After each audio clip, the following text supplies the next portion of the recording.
98.5 FM.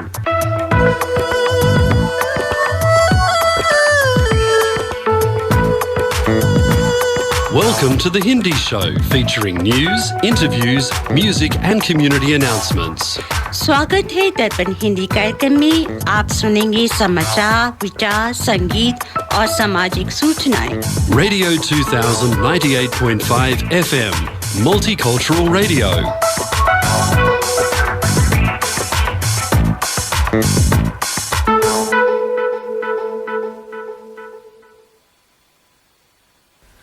आज रविवार Yugabda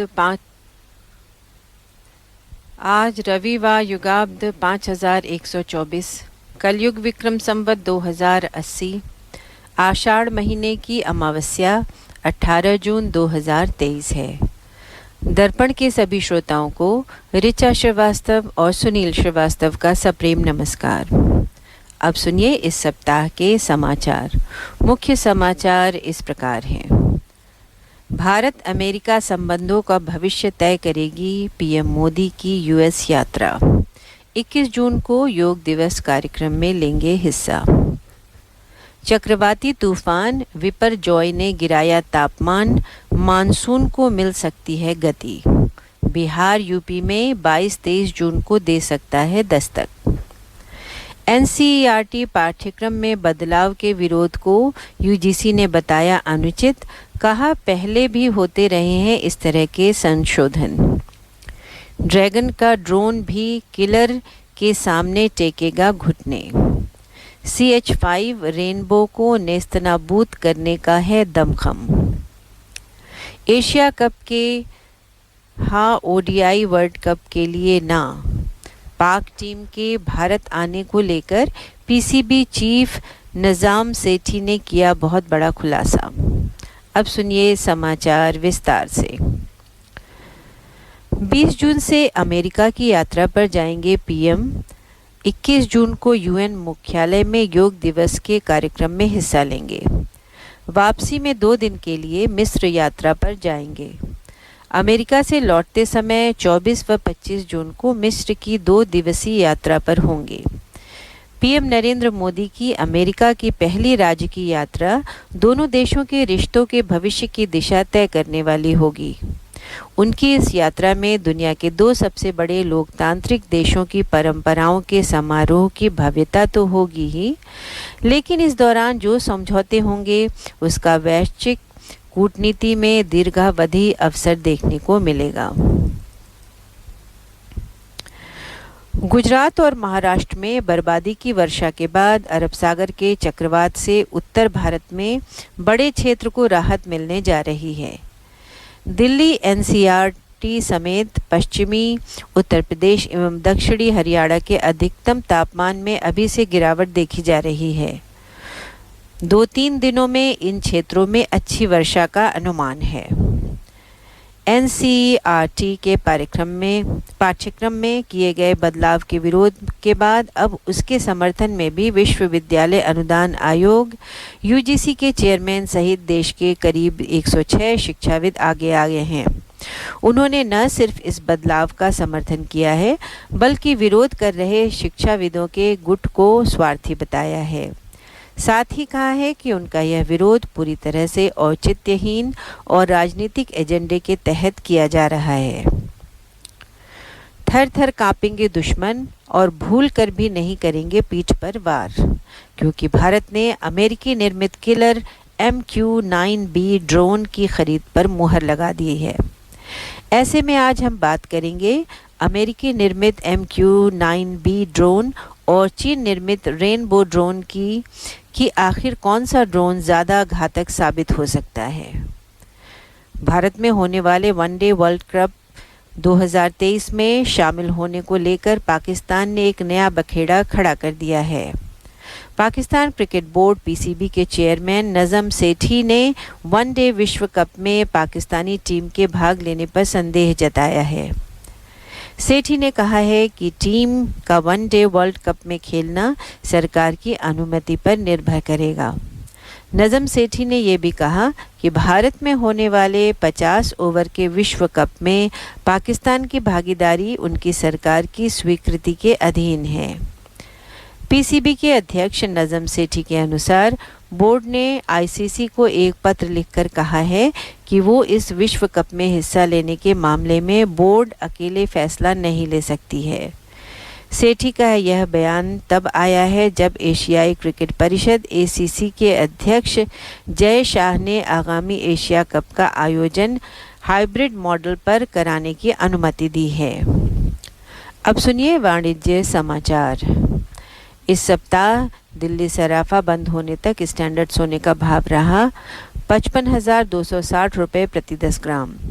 US dollar की विनिमय दर थी 81 रुपये 92 पैसे और ऑस्ट्रेलियन डॉलर 56 रुपये 33 पैसे।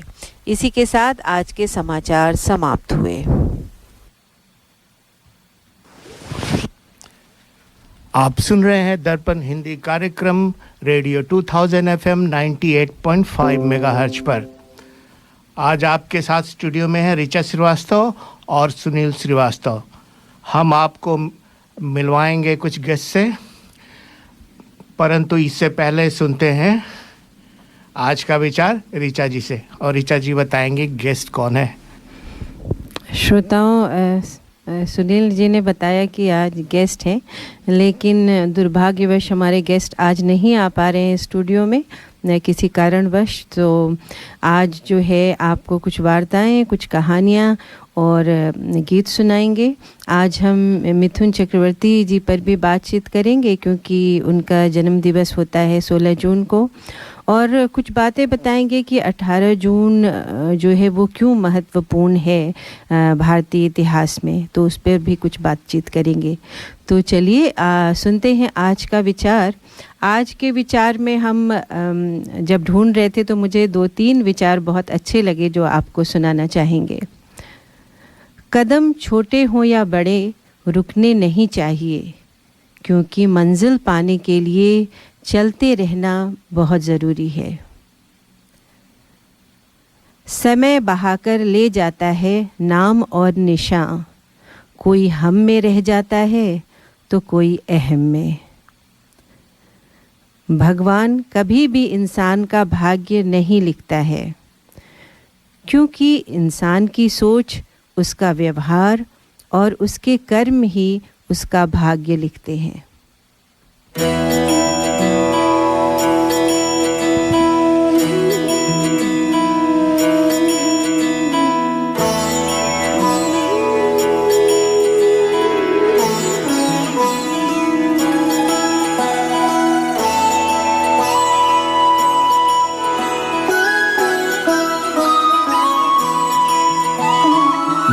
जय हो शंकरा, आदिदेव शंकरा, तेरे जाप के बिना चले ये सांस किस तरह।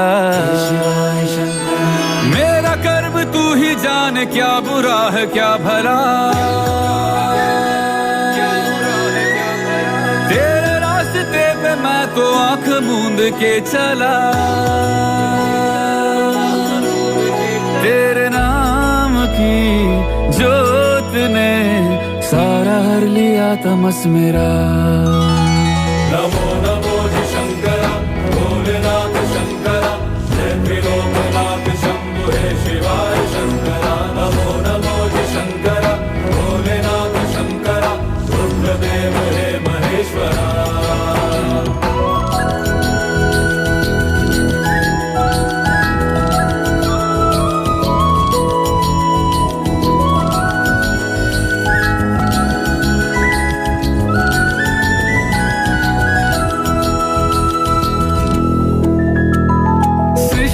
जन्म से भी पहले तेरा वास था, ये जग रहे या ना रहे, रहेगी तेरी आस था। क्या समय क्या प्रलय, दोनों में तेरी महानता, महानता, महानता। सीपियों की ओट में दिया हो जिस तरह मेरे मन में शंकरा तू बसा है उस तरह मुझे भरम था जो है मेरा था कभी नहीं मेरा अर्थ क्या निरर्थ क्या जो भी है सभी तेरा तेरे सामने है झुका मेरे सर पे हाथ रख तेरा नमो नमो जी शंकरा भोलेनाथ शंकरा जय त्रिलोकनाथ शंभु हे शिवाय शंकरा नमो नमो जी शंकरा भोलेनाथ शंकरा रुद्रदेव हे महेश्वरा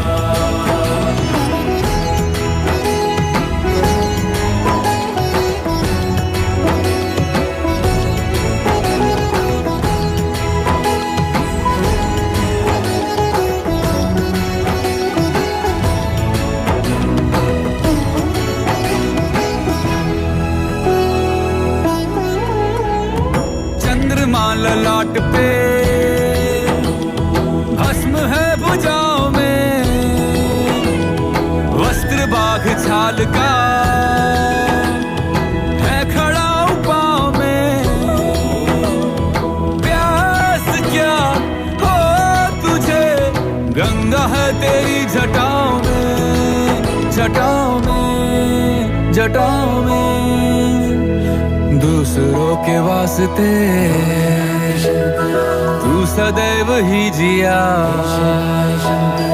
मांगा कुछ कभी नहीं तूने सिर्फ है दिया समुद्र मंथन का था समय जो आ पड़ा द्वंद्व दोनों लोक में विषामृत पे था छिड़ा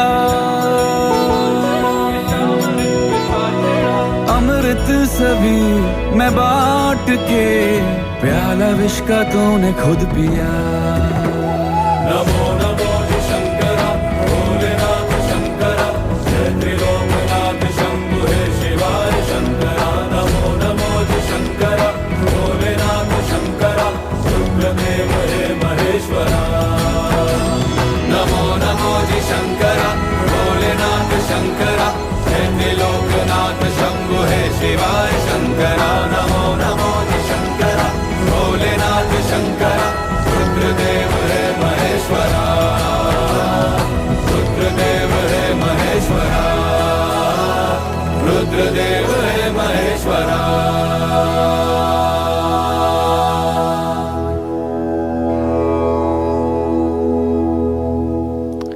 श्रोताओं जैसा कि आपको बताया कि आज हम जो है बताएंगे कि 18 जून जो है वो क्यों महत्वपूर्ण है भारत के इतिहास में। तो जिसमें हम बताना चाहेंगे आपको कि सबसे बड़ा युद्ध हुआ था 18 जून को भारत के इतिहास में। आपको शायद याद होगा, आपने पढ़ा होगा इतिहास में कि 18 जून 1576 को जो है युद्ध हुआ था हल्दी घाटी का। और इस युद्ध को बहुत ही विध्वंसक युद्ध कहा जाता है।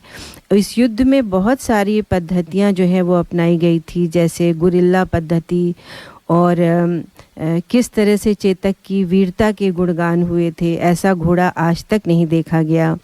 और यह हल्दी घाटी के युद्ध का परिणाम और जो है किस तरह से जो है महाराणा प्रताप ने इसका सामना किया था, जो कि मेवाड़ के राजा थे। तो इस बारे में हम बातचीत करेंगे, लेकिन सुनते हैं एक पुराना गीत और उसके बाद इस विषय पर हम चर्चा करेंगे और भी बातें बताएंगे कि इस दिन जो है कौन से महान नेता या पॉलिटिशियन या जो है कलाकार पैदा हुए थे। तो आइए सुनते हैं एक पुराना गीत।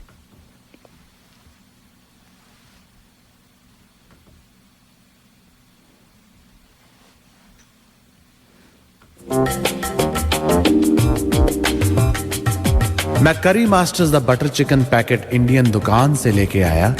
ना मैं लहसुन, ना प्याज, ना अदरक, ना कोई मिर्च मसाला पाया। मैंने जब बनाकर अपनी पत्नी को खिलाया, उसने मुझे पति से पति देव बनाया। और करी मास्टर्स के बारे में सारे शहर को बताया। जय हो करी मास्टर्स।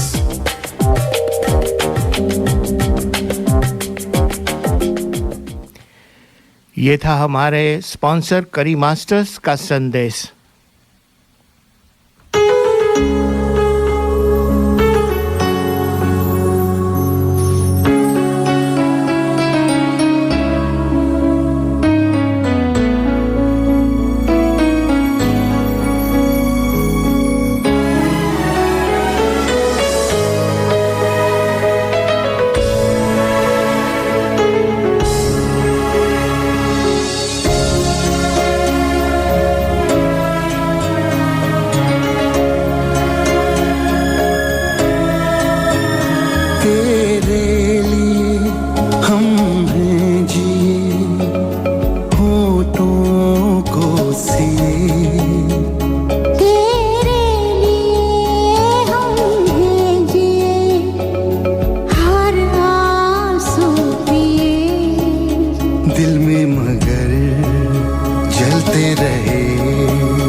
श्रोताओं, 18 जून जैसा कि मैंने बताया कि बहुत इम्पोर्टेंट डेट है भारत के इतिहास में और कई महान विभूतियाँ आज के दिन पैदा हुई हैं।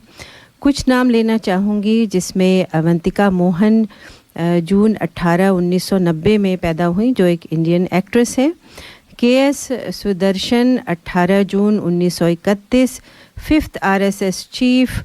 अनुराग नारायण सिन्हा जो इंडियन पॉलिटिशियन है, इंडियन पॉलिटिशियन थे, जून 18, 1887। Panchu Arunachalam, Indian writer and producer, 18 जून 1941 में पैदा हुए थे। अंसीबा हसन, इंडियन एक्टर, जून 18, 1992। पी कक्कन, जून 18, 1908 में पैदा हुए थे, इंडियन पॉलिटिशियन। जिनमें एक नाम उभर के आता है वो हैं देवकी नंदन खत्री। देवकी नंदन खत्री जी का जन्म 18 जून 1861 में हुआ था और ये जो है उपन्यासकार और भारतीय लेखक हैं। तो इनके बारे में कुछ पढ़ना चाहूँगी मैं। बाबू देवकी नंदन खत्री 18 जून 1861 में पैदा हुए थे। हिंदी के प्रथम तिलस्मी लेखक थे।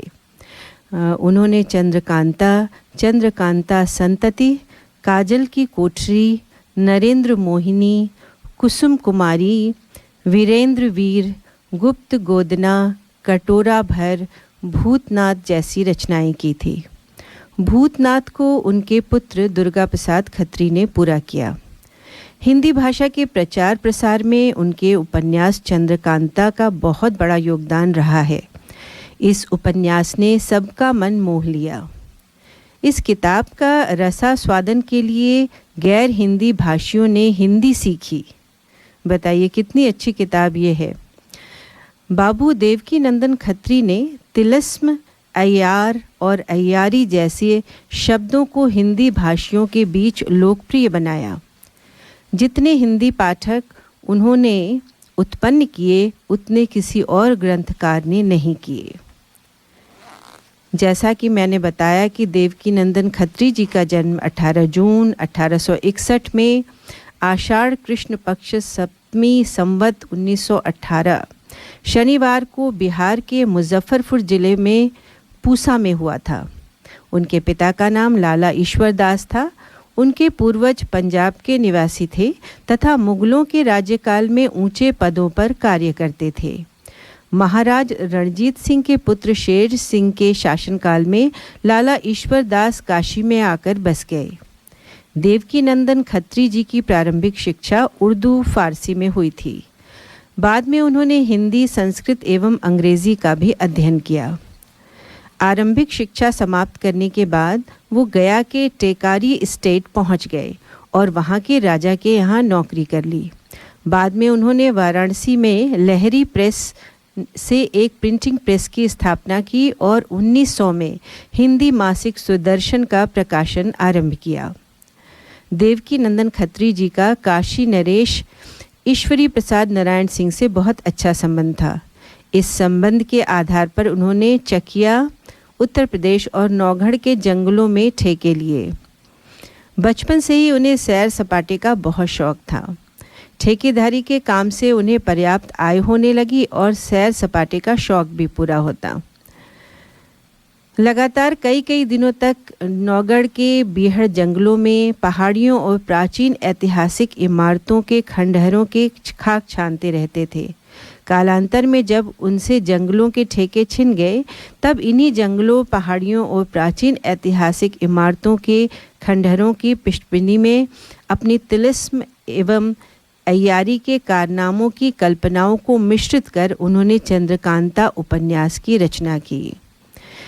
देवकी नंदन जी ने जब उपन्यास लिखना शुरू किया था उस जमाने में अधिकतर लोग उर्दू भाषी थे। ऐसी परिस्थिति में खत्री जी का मुख्य लक्ष्य था ऐसी रचना करना जिससे देवनागरी हिंदी का प्रचार प्रसार हो। यह कार्य उतना आसान नहीं था, परंतु उन्होंने ऐसा कर दिखाया। चंद्रकांता उपन्यास इतना लोकप्रिय हुआ कि जो हिंदी लिखना पढ़ना नहीं जानते थे उन्होंने भी हिंदी सीखी। लोकप्रियता को ध्यान में रखते हुए उन्होंने इस कथा को आगे बढ़ाते हुए दूसरा उपन्यास चंद्रकांता संतति लिखा, जो चंद्रकांता की अपेक्षा कई गुना रोचक था। इनकी मुख्य रचनाएं जो हैं वो चंद्रकांता, चंद्रकांता संतति, भूतनाथ और कुसुम कुमारी, वीरेंद्र वीर उर्फ कटोरा भर खून, काजल की कोठरी, नरेंद्र मोहिनी, गुप्त गोदना और काजल की कोठरी।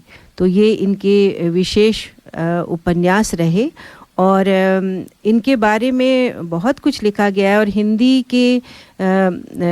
हिंदी के प्रचार प्रसार में इनका बहुत ही योगदान रहा है। तो ये कुछ बातें जो हैं वो हमने की दुर्गा देवकी नंदन खत्री जी के बारे में। आइए सुनते हैं एक गीत।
जैसी तेरी मर्जी, इश्क च मैं इतरावा जैसी तेरी मर्जी, सजदा करदा जा जैसी तेरी मर्जी। इश्क वाली अर्जियां मंजूर कर दिया, कर ले गुस्ताखियां,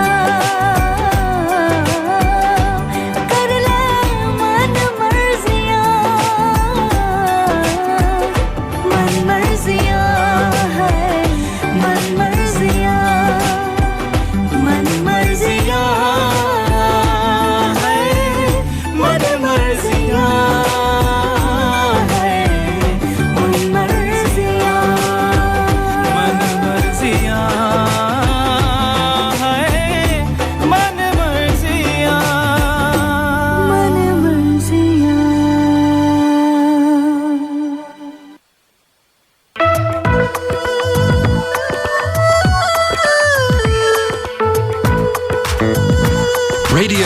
1098.5 FM and The Hindi Show.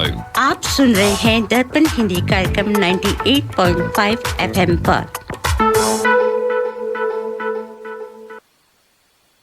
Are you looking for personal or business tax or self-managed super fund account and audit, formation of association, company or trust, cloud accounting with payroll solution with fixed prices? Mention Darpan Radio and get your first visit without any charge. Please contact Forbes Accounting on 8095-9405, that's 8095-9405, or visit our website www.fabc.com.au. Our address is Suite 1, 168 Burwood Road, Burwood.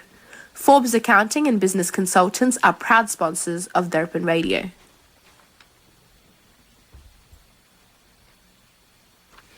श्रोताओं, आइए अब हम बात करते हैं हल्दी घाटी के युद्ध की।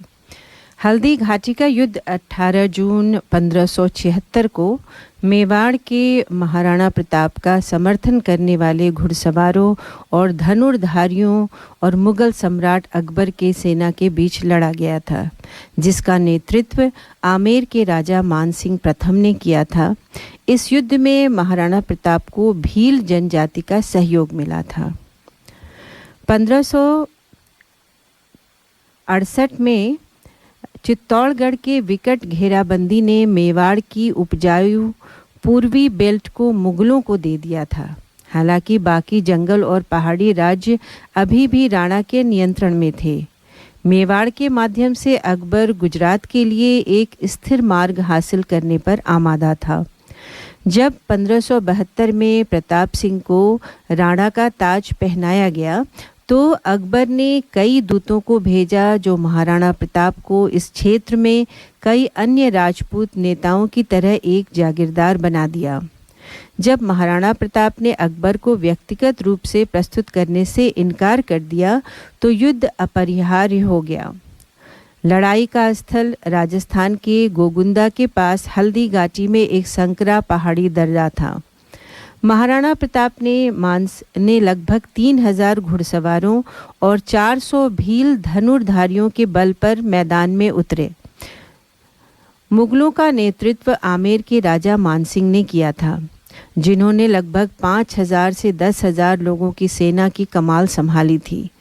3 घंटे से अधिक समय तक चले इस भयंकर युद्ध के बाद महाराणा प्रताप ने खुद को जख्मी पाया, जबकि उनके कुछ लोगों ने उन्हें समय दिया। वे पहाड़ियों से भागने में सफल रहे और एक और दिन लड़ने के लिए जीवित रहे। मेवाड़ के हताहतों की संख्या लगभग 1600 पुरुषों की थी। मुगल सेना ने 150 लोगों को खो दिया, जिसमें 350 अन्य घायल हो गए। इसका कोई नतीजा नहीं निकला, जबकि गोगुंदा और आसपास के क्षेत्रों पर कब्जा करने में मुगल सक्षम थे। वे लंबे समय तक उन पर पकड़ बनाने में असमर्थ थे। जैसे ही साम्राज्य का ध्यान कहीं और स्थानांतरित हुआ, महाराणा प्रताप और उनकी सेना बाहर आई और अपने प्रभुत्व के पश्चिमी क्षेत्रों को हटा दिया। भारत की भूमि पर कई महान युद्ध हुए, जैसे तराइनी, प्लासी, खानवा और पानीपत का युद्ध। ऐसा ही इन सब में बहुचर्चित युद्ध था हल्दी घाटी का युद्ध। कहा जाता है कि ये केवल राजस्थान ही नहीं बल्कि पूरे भारत के इतिहास में एक महत्वपूर्ण युद्ध था। महाराणा प्रताप ने अकबर की अधीनता कभी स्वीकार नहीं की, लेकिन राजस्थान के सभी राज्यों ने अकबर की अधीनता स्वीकार करी थी। महाराणा प्रताप एक पराक्रमी, साहसी और स्वाभिमानी राजा थे। उन्होंने कभी भी मेवाड़ का सर झुकने नहीं दिया। महाराणा प्रताप हमेशा से अकबर के आंख में खटकते थे। इसे क्यों इतिहास का सबसे विध्वंसक युद्ध कहा जाता है? पहले तो ये हल्दी घाटी का युद्ध बादशाह अकबर और राजपूत राजा महाराणा प्रताप के बीच लड़ा गया था। 1526 में महाराणा प्रताप और अकबर के बीच अरावली की पहाड़ी में युद्ध हुआ था, जिसमें अकबर ने 80,000 से ज़्यादा सैनिक और राजपूत उसके मुकाबले अकबर की सेना में 20,000 सैनिक थे। ने अकबर के 80,000 सैनिक थे और राजपूत उनके मुकाबले में 20,000 सैनिक थे। फिर भी ये युद्ध लड़ा गया। इस युद्ध की एक खासियत थी कि इसमें सिर्फ राजपूतों ने ही नहीं बल्कि वनवासी, ब्राह्मण, वैश्य आदि ने भी इस महान युद्ध में अपना बलिदान दिया था। महाराणा प्रताप जाति और धर्म से उठकर योग्यता को तरजीह देते थे। इसमें इतिहासकार अल-बदायूं भी शामिल थे। अल-बदायूं ने महाराणा प्रताप के शौर्य और पराक्रम की जमकर तारीफ की है। 18 जून 1526 को रोज की तरह महाराणा प्रताप अपने घोड़े चेतक पर निरीक्षण कर रहे थे और मोलेला गांव में मान सिंह ने डेरा डाला था। यह युद्ध करीब 3 घंटे तक चला। लड़ाई में अकबर की सेना ज़्यादा होते हुए भी राजपूतों की सेना के सामने मुगलों की हालत खस्ता हो गई। राजपूतों की सेना आखिरी समय तक डटी रही। महाराणा प्रताप ने घायल होने के बावजूद भी अकबर के सामने समर्पण नहीं किया था। राजपूतों की सहायता से महाराणा प्रताप युद्ध से किसी तरह निकल गए और मुगल सम्राट अकबर का राजपूत योद्धा महाराणा प्रताप को पकड़ने का सपना अधूरा ही रह गया। कहते हैं कि इस युद्ध में गुरिल्ला पद्धति अपनाई गई। महाराणा प्रताप की सेना ने गुरिल्ला पद्धति से युद्ध करके अकबर की सेना में भगदड़ मचा दी थी। अकबर की विशाल सेना लगभग 5 किलोमीटर पीछे हट गई, जहां खुले मैदान में महाराणा प्रताप और अकबर की सेना के बीच 3 घंटे तक युद्ध चला था। इस युद्ध में कम से कम 18,000 सैनिकों का खून बहा था।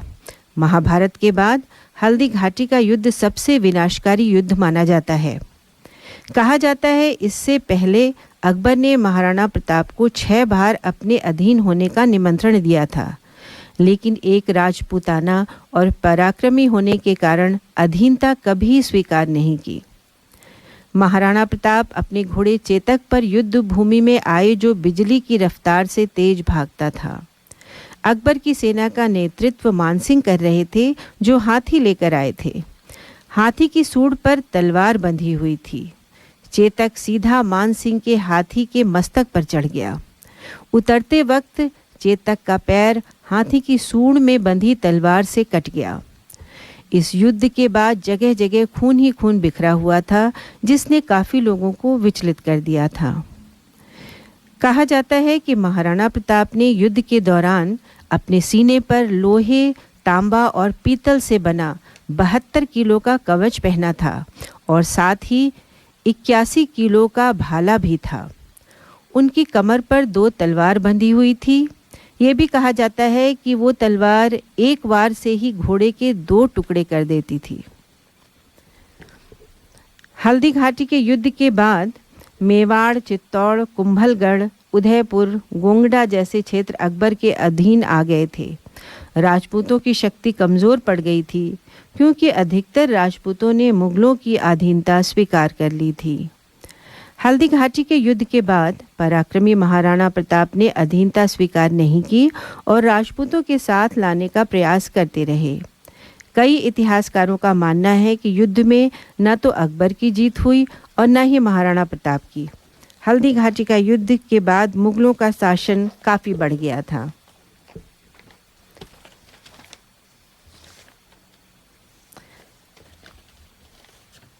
ऐसा मानते हैं कि राजस्थान में आज के दिन इतिहास को हल्दी घाटी के युद्ध का नया इतिहास बनाने की कोशिश की जा रही है, जिसमें शोध के बाद ये पाया गया कि महाराणा प्रताप हल्दी घाटी के युद्ध के विजेता थे। अब तक इतिहास में इस युद्ध को बेनतीजा बताया जाता रहा था, लेकिन राजस्थान के शिक्षा मंत्री ने तर्क दिया, अगर अकबर हल्दी घाटी का युद्ध जीतता तो फिर 6 बार मेवाड़ पर हमले क्यों करता? हर बार हारने के बाद बार बार हमले कर रहा था। तो इस बात को लेकर शिक्षा विभाग में बच्चों को पढ़ाए जाने वाले इतिहास में बदलाव की कोशिश की जा रही है। और अंत में जिस चेतक की इतनी तारीफ सबने सुनी कि इतना वीर घोड़ा था, उसके बारे में श्याम नारायण पांडे जी ने जो कविता लिखी है उसको पढ़ना चाहूँगी। रणबीच चौकड़ी भर भर कर चेतक बन गया निराला था। राणा प्रताप के घोड़े से पड़ गया हवा का पाला था। जो तनिक हवा की बाग हिली लेकर सवार उड़ जाता था। राणा की पुतली फिरी नहीं तब तक चेतक मुड़ जाता था। गिरता न कभी चेतक तन पर राणा प्रताप का कोड़ा था। वह दौड़ रहा अरि मस्तक पर वह आसमान का घोड़ा था यहीं रहा अब यहाँ नहीं। वह वहीं रहा था यहाँ नहीं। थी जगह न कोई जहाँ नहीं। किस अरि मस्तक पर कहाँ नहीं। निर्भीक गया वह ढालों में। सरपट दौड़ा कर बालों में। फंस गया शत्रु की चालों में। बढ़ते नद सा वह लहर गया। फिर गया फिर ठहर गया। विकराल वज्र में बादल सा अरिके सेना पर गहर गया। भाला गिर गया गिरा निशंग। है टापों से खन गया अंग। बैरी समाज रह गया दंग। घोड़े का ऐसा देख रंग। घोड़े का ऐसा देख रंग।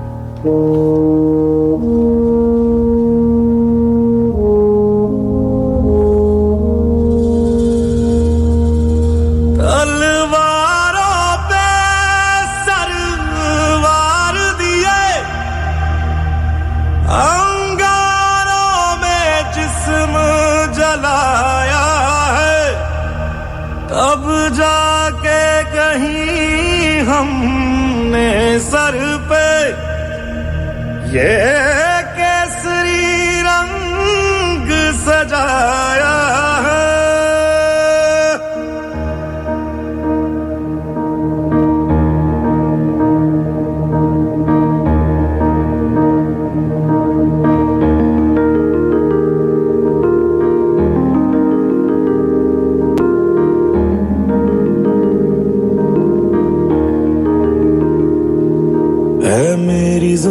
अफसोस नहीं जो तेरे लिए सौ दर्द सहे। महफूज रहे तेरी आन सदा चाहे जान मेरी ये रहे ना रहे। मेरी ज़मीं महबूब मेरी नस नस में तेरा इश्क बहे। फीका ना पड़े कभी रंग तेरा जिस्मों से निकल के खून कहे।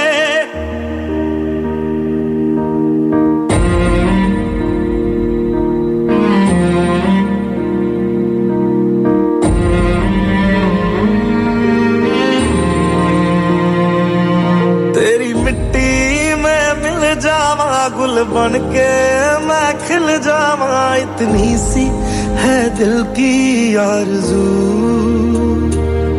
तेरी नदियों में बह जावा तेरे खेतों में लहरावा। इतनी सी है दिल की आरज़ू।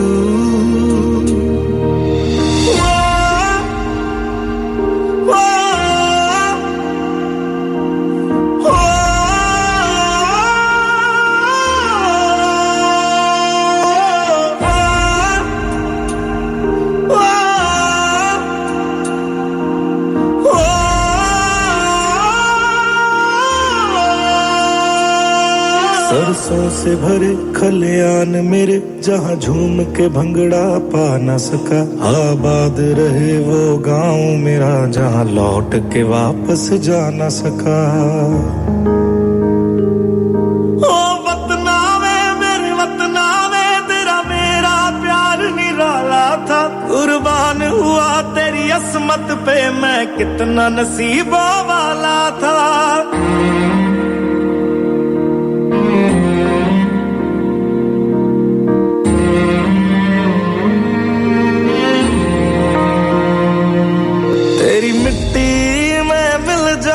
गुल बन के मैं खिल जावा। इतनी सी है दिल की आरज़ू।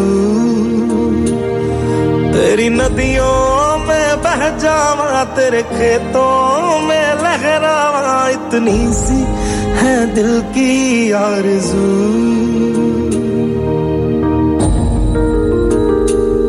केसरी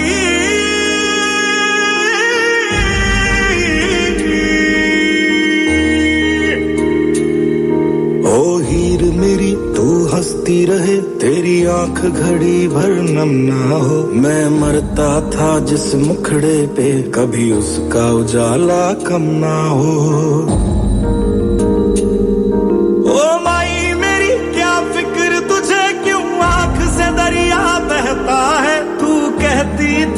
तेरा चांद हूँ मैं और चांद हमेशा रहता है। तेरी मिट्टी में मिल जावा गुल बन के मैं खिल जावा, इतनी सी है दिल की आरज़ू। तेरी नदियों में बह जावा तेरी फसलों में लहरावा, इतनी सी है दिल की आरज़ू।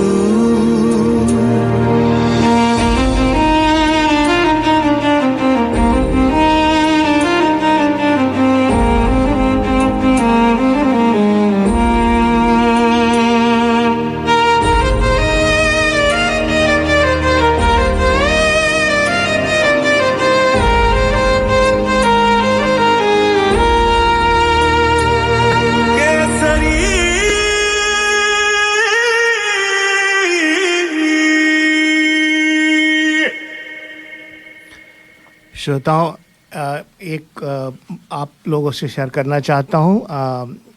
ये जो ओपिनियन है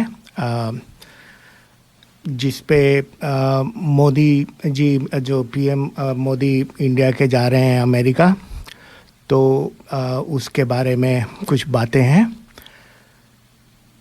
जो भारत को सही तरह समझे अमेरिका बीते एक दशक में दोनों देशों के संबंधों में आया है गुणात्मक परिवर्तन। भारत अमेरिका संबंध बीते एक दशक में तेजी से आगे बढ़ रहा है और उनमें गुणात्मक परिवर्तन आया है। इसका एक प्रमुख कारण अमेरिका और चीन के लगातार खट्टे होते संबंध हैं।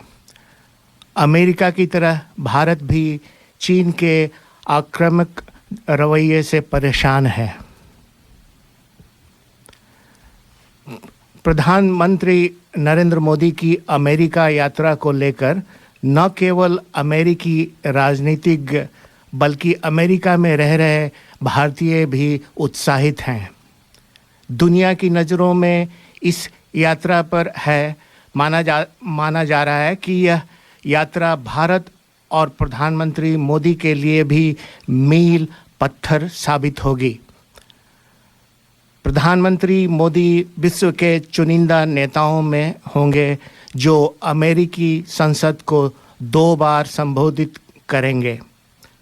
अमेरिकी राष्ट्रपति जो बाइडेन ने मोदी की इस यात्रा को लेकर अपना उत्साह प्रदर्शित कर दिया था जब उन्होंने जापान में कहा था कि आप बहुत लोकप्रिय हैं और मुझे आपका ऑटोग्राफ लेना चाहिए। बाइडेन ने प्रधानमंत्री मोदी से यह भी कहा था कि उन्हें एक अजीबोगरीब चुनौती से जूझना पड़ रहा है। आपके आगमन पर जो स्वागत भोज रखा है उसमें शामिल होने के लिए पूरा देश उमड़ रहा है और हमारे पास अब आमंत्रण पत्र नहीं बचे हैं।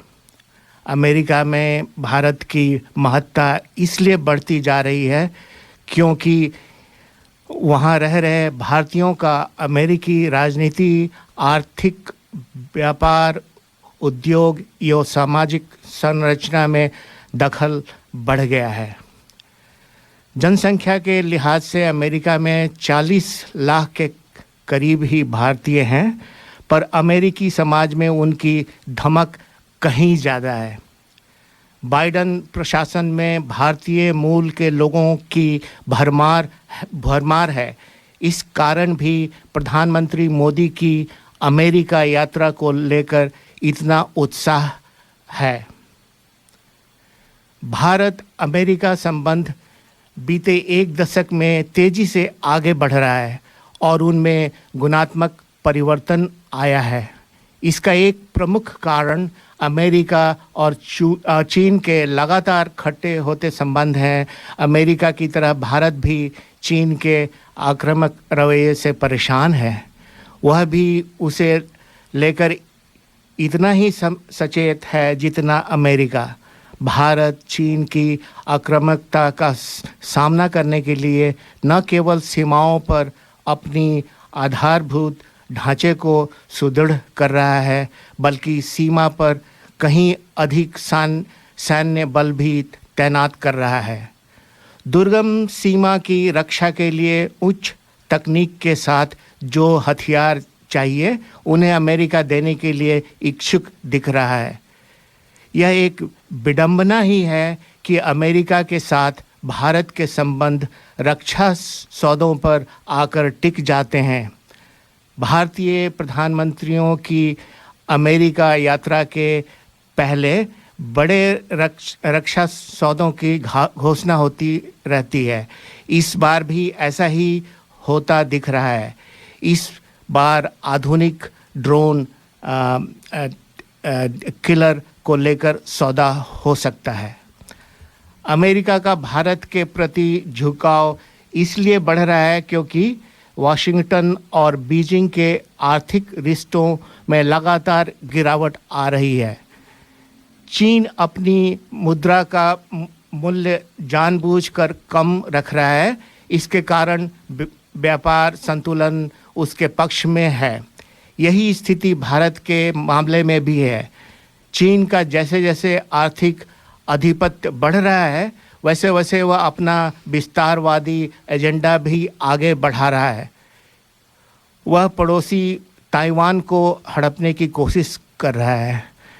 चीन दक्षिण चीन सागर में अपने विस्तारवादी एजेंडे पर चल रहा है। उसके साथ एक एजेंडे से भारत समेत अन्य पड़ोसी देश परेशान हैं।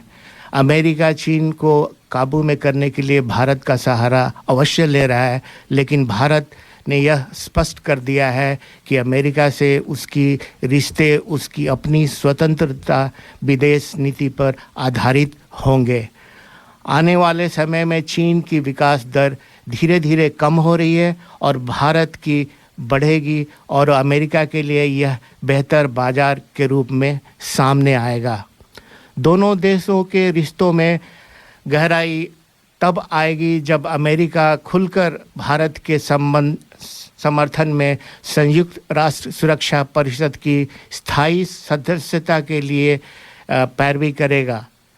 विश्व शांति और संतुलन के लिए यह अति आवश्यक है कि भारत की बढ़ती हुई आर्थिक योग कूटनीतिक शक्ति को सम्मान मिले। वैसे तो कई देशों छोटे बड़े देश भारत को सुरक्षा परिषद का स्थायी सदस्य बनाने के पक्ष में है, पर चीन आनाकानी कर रहा है।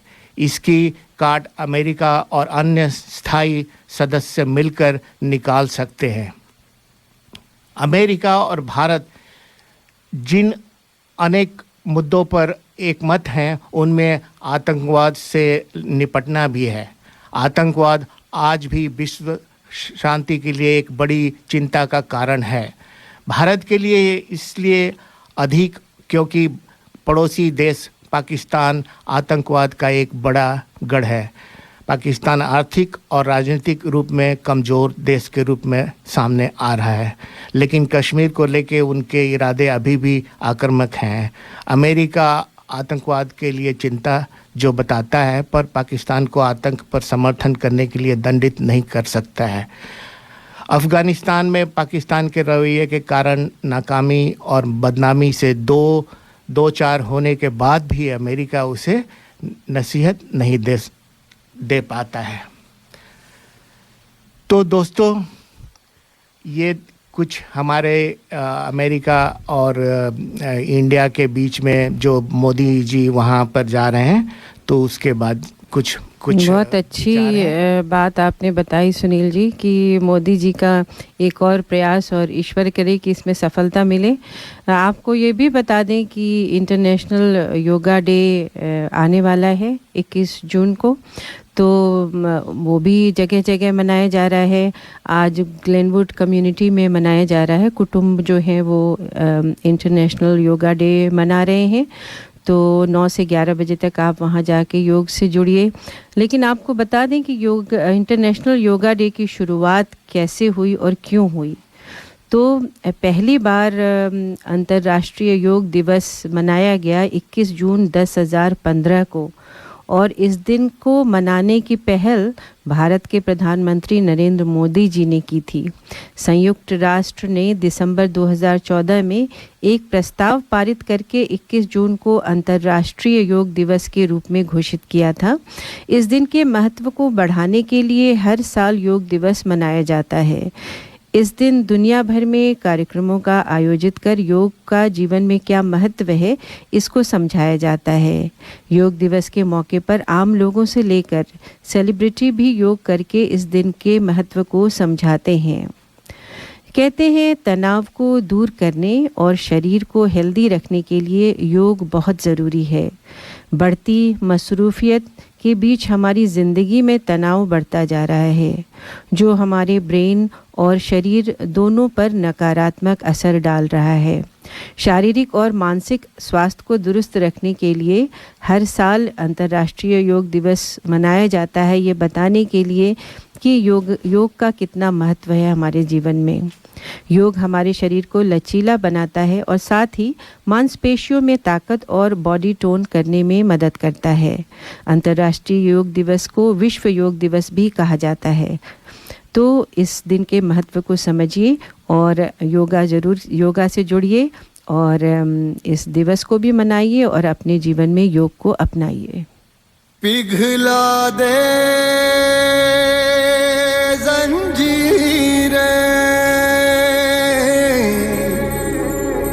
बना उनकी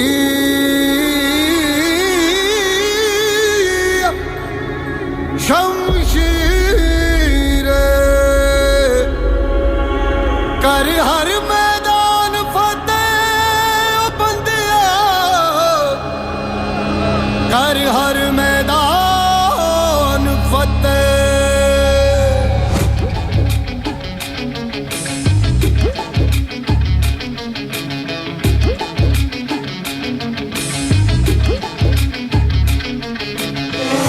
घायल परिंदा है तू, दिखला दे जिंदा है तू, बाकी है तुझ में हौसला। तेरे जुनू के आगे अंबर पनाहे मांगे, कर डाले तू जो फैसला। रूठी तकदीरें तो क्या, टूटी शमशीरें तो क्या, टूटी शमशीरों से ही हो।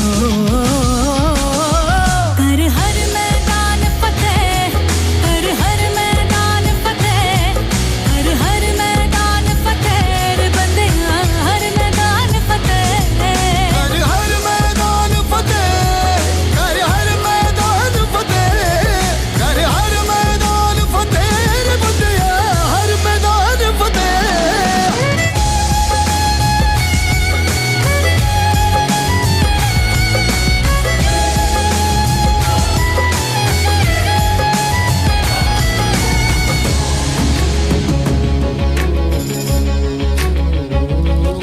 इन गर्दिशों के बादलों पे चढ़ के वक्त का गिरेबा पकड़ के, पूछना है जीत का पता, जीत का पता।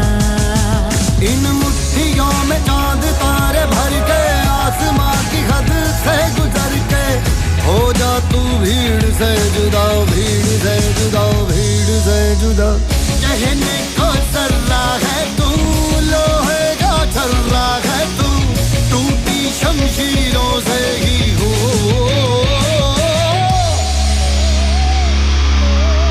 कर हर मैदान फतेह, कर हर मैदान फतेह, कर हर मैदान फतेह रे बंदे, हर मैदान फतेह।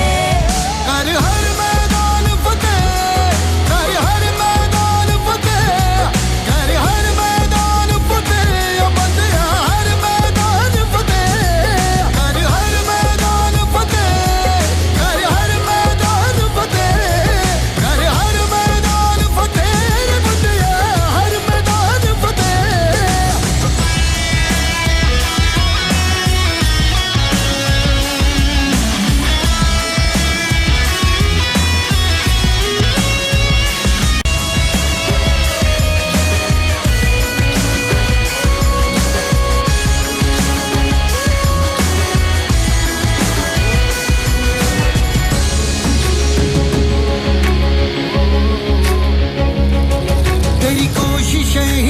कामयाब होगी जब तेरी ये जिद आग होगी फूंक देगी ना उम्मीदियां तेरे पीछे पीछे रास्ते ये चल के बाहों के निशानों में ढल के ढूंढ लेंगे अपना आशियां लम्हों से आंख मिला के रख दे जी जान लड़ा के टूटी शमशीरों से ही हो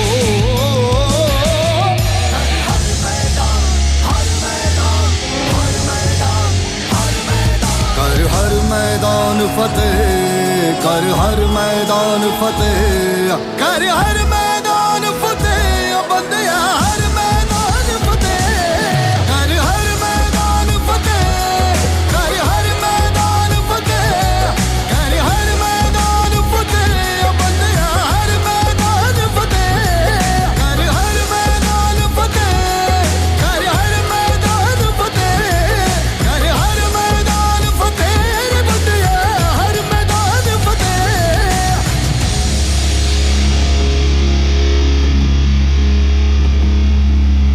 घर हर मैदान फतेह रे बंदिया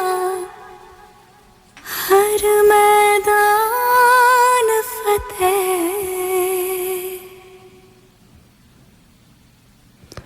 श्रोताओं, अब हम बातचीत करने जा रहे हैं मिथुन चक्रवर्ती जी की, जिनका जन्म 16 जून 1950 में हुआ था। तो इसके पहले जो है हम इनके बारे में बातचीत करें और आपको मिलाएं इनसे। कुछ विज्ञापन सुनील जी सुनाना चाहेंगे आपको?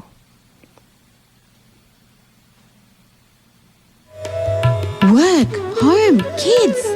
Oh, life is so busy. Where is the time to cook? With Curry Master's complete curry mix, it's ready to cook with 3 simple steps and the curry is ready. It's so easy. They have huge variety to choose from. Their vegan butter chicken and Thai tofu curry is a big hit. Available at all Indian grocery stores. Thank God it's available at all Indian grocery stores. ये हमारे sponsor करी masters का संदेश।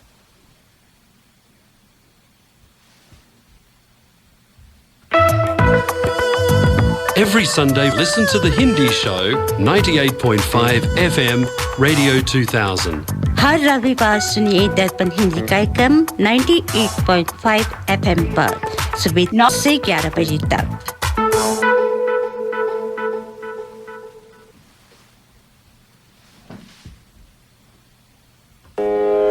In Australia, if you're looking for a trusted banking partner who can connect you with your dear ones in India, then reach out to State Bank of India in Australia.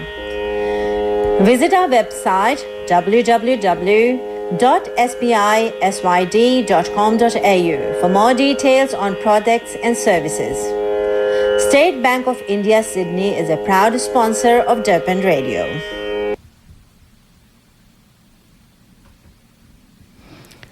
कुछ बातें जो है मुझे रोचक सुनाई दी दर्शकों, जो पढ़ना चाहूँगी आपके लिए, और उसके बाद हम मिथुन चक्रवर्ती जी का सेगमेंट शुरू करते हैं। तो चलिए, कहते हैं कि इंसान का दिल एक दिन में 1 लाख से ज़्यादा बार धड़कता है। ये फैक्ट बताया गया है। हमारी आंखें 10 लाख अलग अलग रंगों को पहचान सकती हैं। सबकी उंगलियों के नाखून के बढ़ने का समय अलग अलग होता है। एप्पल कंपनी के फाउंडर स्टीव जॉब्स की कार पर कभी भी नंबर प्लेट नहीं लगी और कोको कोला शुरू में हरे रंग का हुआ करती थी। कहा जाता है जब आप आईफोन के सीरी से बात करते हैं तो वो 2 साल तक सर्वर में सेव होता है।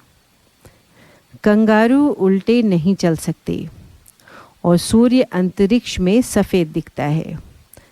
दुनिया में सबसे ज़्यादा रोल्स रॉयल कार हांगकांग शहर में है। दुनिया में सबसे ज़्यादा शाकाहारी लोग भारत में रहते हैं, ये तो हम सबको पता है। चेस का आविष्कार भारत में ही हुआ था। एक सिगरेट ज़िंदगी की 11 मिनट कम करती है। स्कूल पूरा होने के बाद मैन वर्सेस वाइल्ड बेयर ग्रिसल्स भारतीय आर्मी में शामिल होना चाहते थे। कहते हैं स्त्रियों का हृदय और मस्तिष्क पुरुषों की तुलना में छोटा होता है। हमारे मस्तिष्क में 100 अब्ज तंत्रिका कोशिका होती है। मनुष्य के हाथ की शक्ति में 50% योगदान छोटी उंगली का होता है। तितलियां किसी भी चीज़ का स्वाद अपने पैरों से चखती हैं।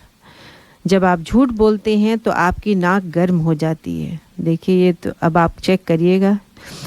अगर आप हर रोज़ आईफोन को फुल चार्ज करते हो तो आप हर दिन में 15 रुपये खर्च करते हैं और मछली की याददाश्त सिर्फ 1 सेकंड होती है। तो ये कुछ फैक्ट लिखे हैं, आइए सुनते हैं।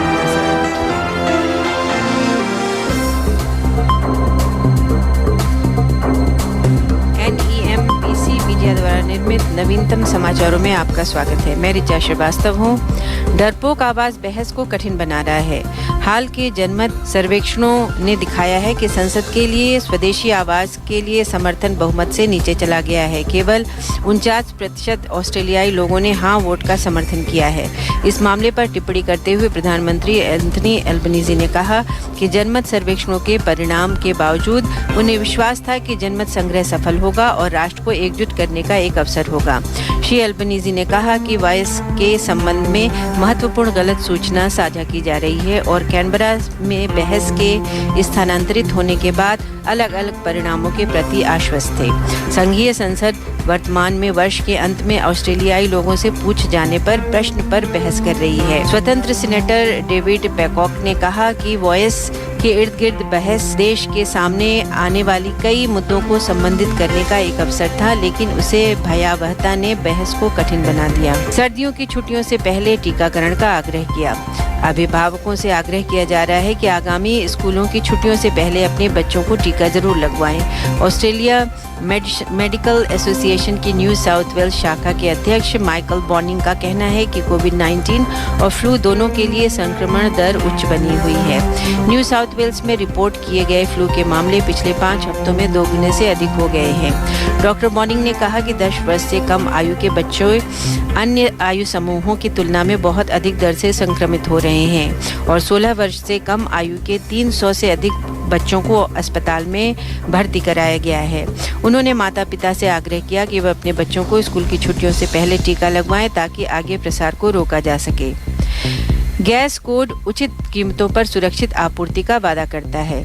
संघीय सरकार ने एक अनिवार्य गैस आचार संहिता लागू करने की घोषणा की है, जिसका उद्देश्य अगले 2 वर्षों में ऑस्ट्रेलियाई लोगों को उचित मूल्य पर गैस उपलब्ध कराना है। कोषाध्यक्ष जिम चार्मस द्वारा इस सप्ताह की शुरुआत में घोषित किया गया नया कोड उत्पादकों की उत्पादन में निवेश करने की निश्चितता प्रदान करेगा, जबकि यह सुनिश्चित करेगा कि घरेलू कीमतों को मूल्य एंकर द्वारा नीचे किया जाए। एकर को $12 प्रति गीगाजूल की थोक मूल्य सीमा निर्धारित करके लागू किया जाएगा।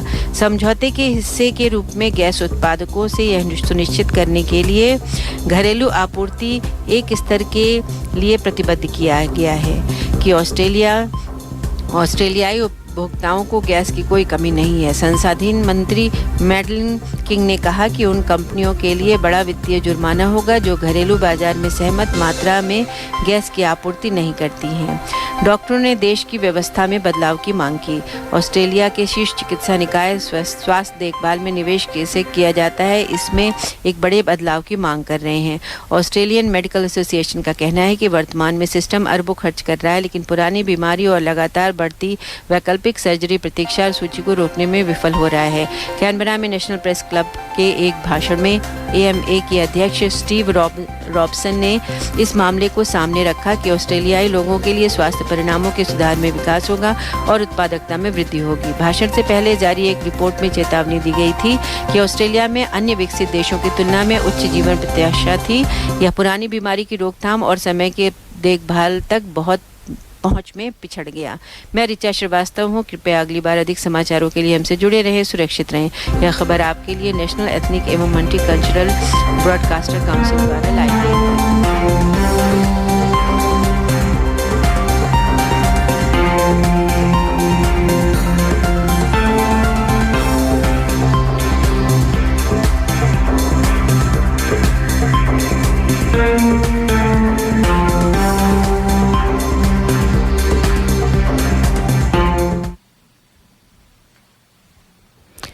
श्रोताओं, तो अब दिल थाम के बैठिए क्योंकि हम बातें करने जा रहे हैं मिथुन चक्रवर्ती जी की, जो एक बॉलीवुड के अभिनेता हैं। आपको इसलिए कहा दिल थाम के बैठिए क्योंकि ये मेरे बहुत चहेते अभिनेता हैं। ग्रोइंग अप जब मैं बड़ी हो रही थी तो इनकी एक फ़िल्म आई थी डिस्को डांसर, और इनके डांस से और इनकी डायलॉग डिलीवरी से मैं बहुत प्रभावित हो गई थी और उनके स्टेप फॉलो करने की कोशिश करती थी, और तभी से मैं इनकी बहुत बड़ी फ़ैन बन गई।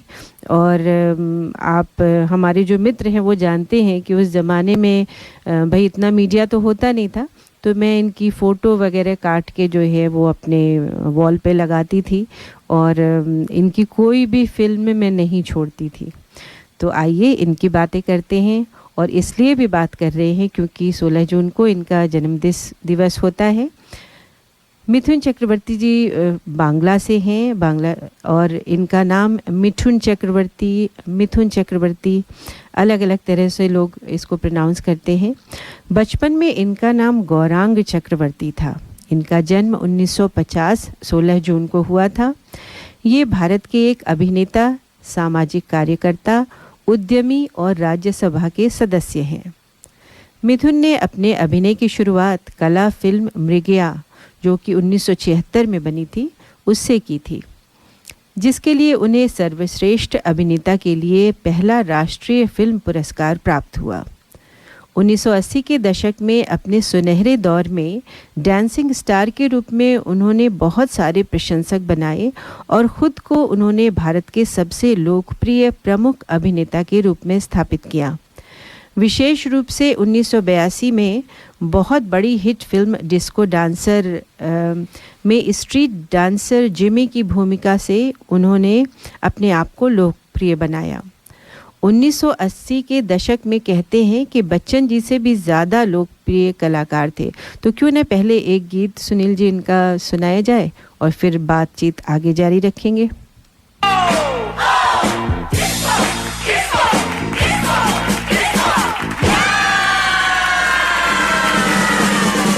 I am a disco dancer.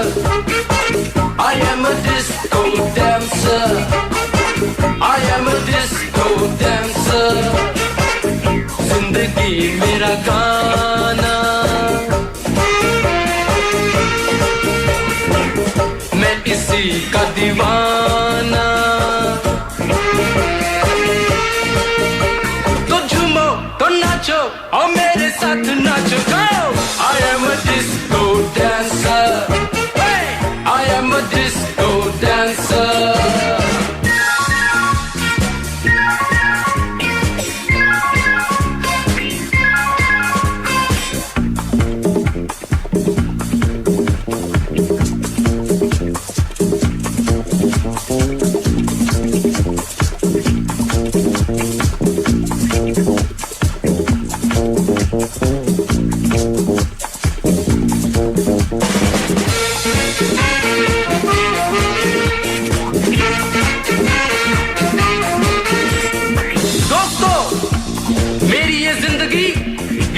अमानत है, मैं इसीलिए पैदा हुआ हूँ।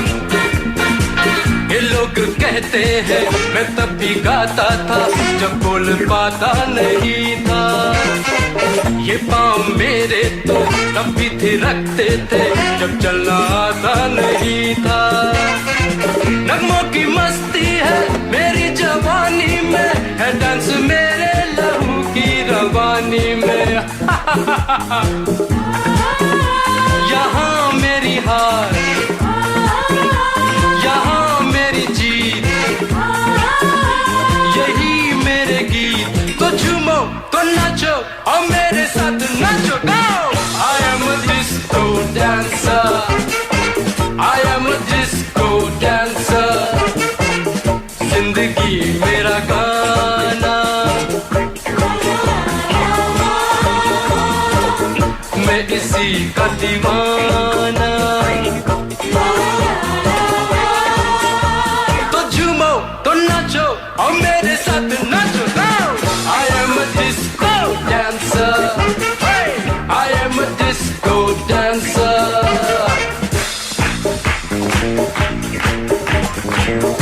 क्या होता है?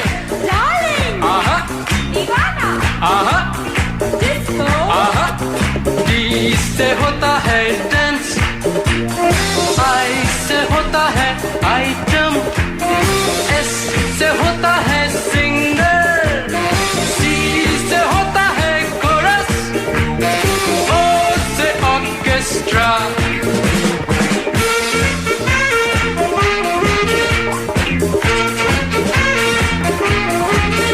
Hello beautiful, what's your name? Nisha, तुम्हें मालूम जवानी क्या होती है? नहीं मालूम।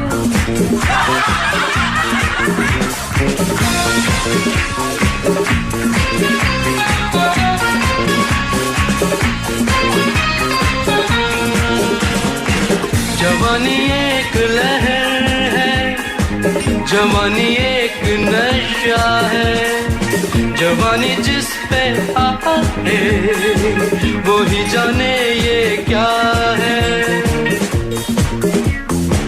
दो दिन की हस्ती में सदियों की मस्ती है, बिंदास बागी जवानी, दिल प्यासे मिलते हैं ऐसे जवानी में जैसे मिले आग पानी। इस उम्र में क्यों न मनमानी कर जाए, मस्ती की राहों में हद से गुजर जाए। जहां मिले प्यार वहीं मेरे यार, हो जाए निसार तो झूमो तो नाचो और मेरे साथ नाचो गो। I am a disco dancer, I am a disco dancer, I am a disco dancer, जिंदगी मेरा गाना, मैं इसी का दीवाना। तो झूमो तो नाचो और मेरे साथ नाचो गो। I am a disco dancer, yeah, I am a disco dancer। श्रोताओं, मिथुन चक्रवर्ती जी बॉलीवुड की 350 से अधिक फिल्मों में अभिनय कर चुके हैं। इसके अलावा उन्होंने बांग्ला, ओडिया और भोजपुरी में भी बहुत सारी फिल्में की। मिथुन चक्रवर्ती मोनार्क ग्रुप के मालिक भी हैं जो हॉस्पिटैलिटी सेक्टर में कार्यरत है। अगर उनके निजी जीवन में की बात करें तो उनका जन्म कलकत्ता में हुआ था। कलकत्ता के ही विख्यात स्कॉटिश चर्च कॉलेज से उन्होंने रसायन विज्ञान में बीएससी स्नातक की डिग्री हासिल की। उसके बाद वो भारतीय फिल्म और टेलीविज़न संस्थान पुणे से जुड़े और वहीं से स्नातक भी किया। ये बहुत कम लोगों को ज्ञात है कि मिथुन फिल्म उद्योग में प्रवेश करने से पहले एक कट्टर नक्सली थे, लेकिन उनके परिवार को कठिनाई का सामना तब करना पड़ा जब उनके एकमात्र भाई की मौत दुर्घटनावश बिजली के करंट लगने से हो गई। इसके बाद मिथुन अपने परिवार में लौट आए और नक्सली आंदोलन से खुद को अलग कर लिया। हालांकि ऐसा करने के कारण नक्सलियों से उनके जीवन को खतरा उत्पन्न हो सकता था, क्योंकि नक्सलवाद को वन वे रोड माना जाता रहा। यह उनके जीवन का एक महत्वपूर्ण मोड़ साबित हुआ और जीवन में उन्हें एक आइकॉनिक दर्जा प्रदान करने के लिए प्रमुख कारण बना। यह बात भी बहुत कम लोग जानते हैं कि उन्होंने मार्शल आर्ट में महारत हासिल की थी। मिथुन चक्रवर्ती ने भारतीय अभिनेत्री योगिता बाली से शादी की और वे 4 बच्चे, 3 बेटे और 1 बेटी के पिता हैं। ज्येष्ठ पुत्र मिमो चक्रवर्ती, जिन्होंने 2008 में बॉलीवुड फिल्म जिमी से अपना अभिनय शुरू किया। उनका दूसरा बेटा रिमो चक्रवर्ती, जिसने फिल्म फिर कभी में छोटे मिथुन की भूमिका में अभिनय किया। मिथुन के अन्य 2 बच्चे नमाशी चक्रवर्ती और दिशानी चक्रवर्ती जो है वो अभी पढ़ाई कर रहे हैं, उनका करियर नहीं पता। कई सूत्रों का दावा है कि चक्रवर्ती का 1986 से 1987 तक श्रीदेवी से भी नाम जुड़ा, लेकिन जब श्रीदेवी ने ये संबंध ख़त्म कर दिया, जब योगिता बाली से पता चला कि उनका तलाक नहीं हुआ है, तो इस बात की की कोई पुष्टि नहीं है। मिथुन ने 1976 में मृणाल सेन द्वारा निर्देशित फिल्म मृगया से अपने फिल्मी करियर की शुरुआत की, जिसमें सर्वश्रेष्ठ अभिनेता के लिए उन्हें राष्ट्रीय पुरस्कार प्राप्त हुआ।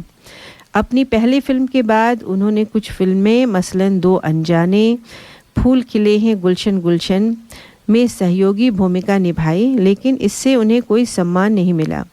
बाद में उन्होंने 1970 के दशक में आखिरी दौर में कम बजट वाली रविकांत नागाइच के निर्देशन में जासूसी फिल्म सुरक्षा और 1980 के शुरुआती दशक में हिट फिल्म हम पाँच और वारदात, जो कि सुरक्षा फिल्म की अगली कड़ी थी, उसमें प्रमुख भूमिका अदा की। अंत में उन्हें बड़ी सफलता म्यूजिकल फिल्म डिस्को डांसर 1982 में मिली, जिसका गीत आपने अभी सुना। यह फिल्म अपने संगीत की वजह से एक बड़ी हिट हुई और आज भी पसंद की जाती है। इस फिल्म के साथ दूसरी म्यूजिकल फिल्में मसलन कसम पैदा करने वाले की और डांस डांस में उन्हें एक बेहतरीन डांसर के रूप में प्रतिष्ठित किया। तो आइए एक और गीत सुनते हैं मिथुन जी का।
$2 doesn't buy a decent coffee these days, but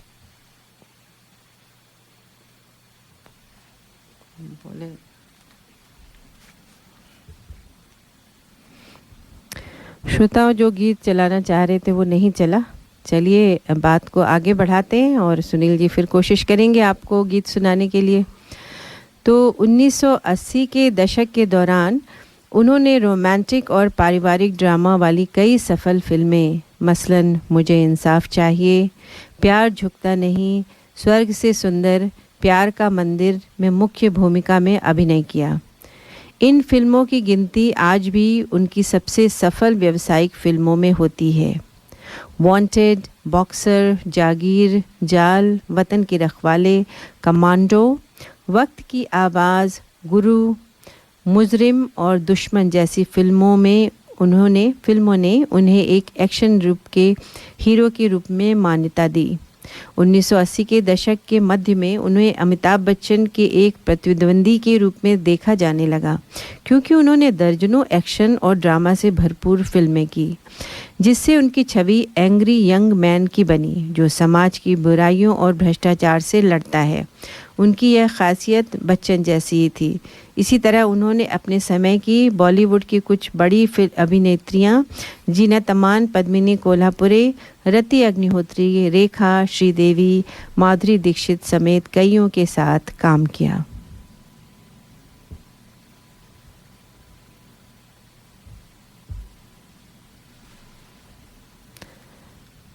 हम गीत सुनाने की कोशिश करते हैं।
रात पुकारे तुझे सुन सुना दे वही धुन जिमी जिमी जिमी आजा आजा आजा जिमी जिमी आजा आजा आजा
तुझे सुन सुनाते वही धुन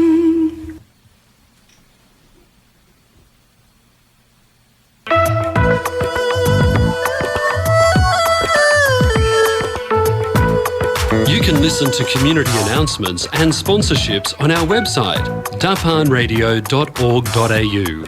आप हमारी सामाजिक सूचनाएं और स्पॉन्सर्स के संदेश हमारे वेबसाइट dapanradio.org.au पर देख सकते हैं।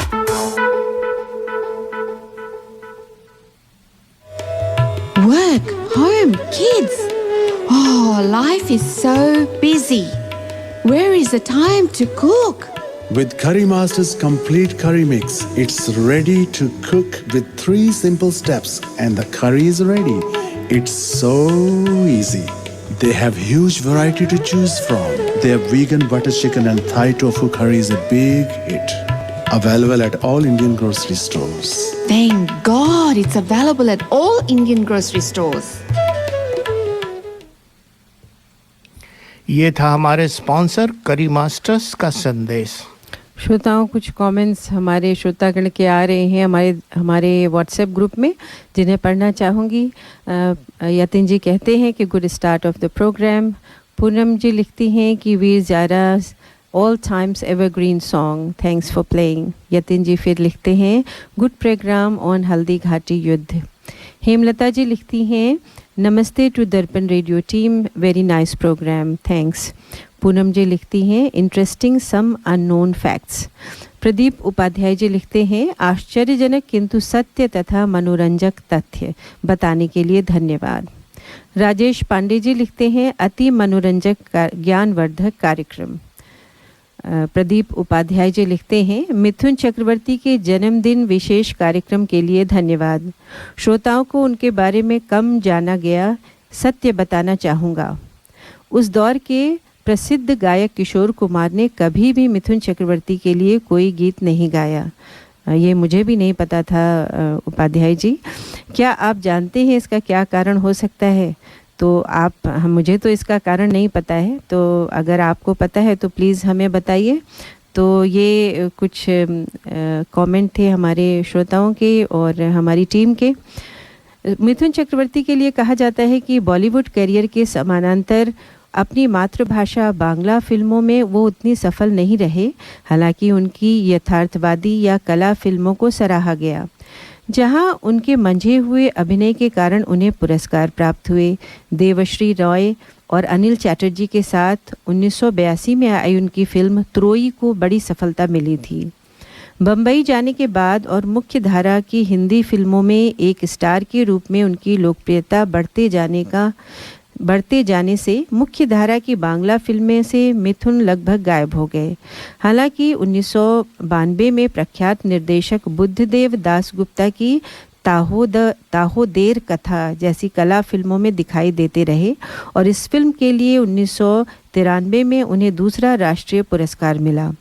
रामकृष्ण परमहंस पर बनी जीवी अय्यर की फिल्म में स्वामी विवेकानंद की भूमिका में उन्हें अभिनय के लिए 1995 में सर्वश्रेष्ठ सह अभिनेता के लिए तीसरा राष्ट्रीय पुरस्कार मिला।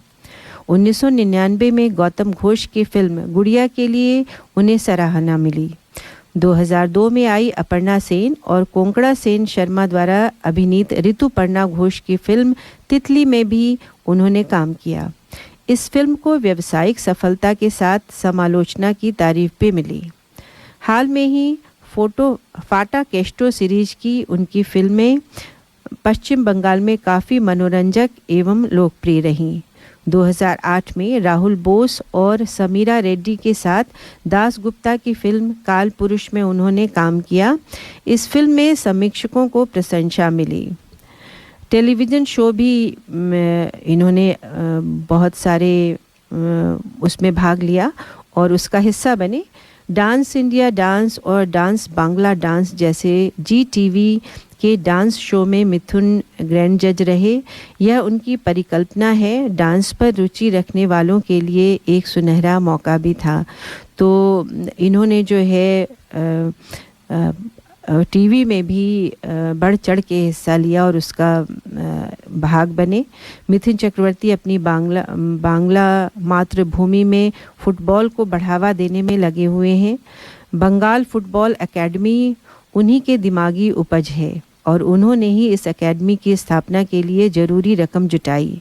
Mithun Chakraborty India cricket league में रॉयल बंगाल टाइगर्स टीम के सह स्वामी हैं। तो आइए एक और गीत सुनते हैं।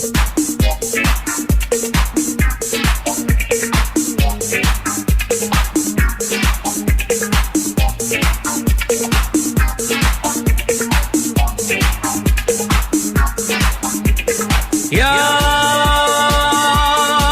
आ रहा है तेरा प्यार, कहाँ हम कहाँ तुम हुए तुम कहाँ गुम, अभी जाए के बाद हो याद आ रहा है तेरा प्यार, कहाँ हम कहाँ तुम हुए तुम कहाँ गुम, अभी जाए के बाद हो याद आ रहा है तेरा प्यार।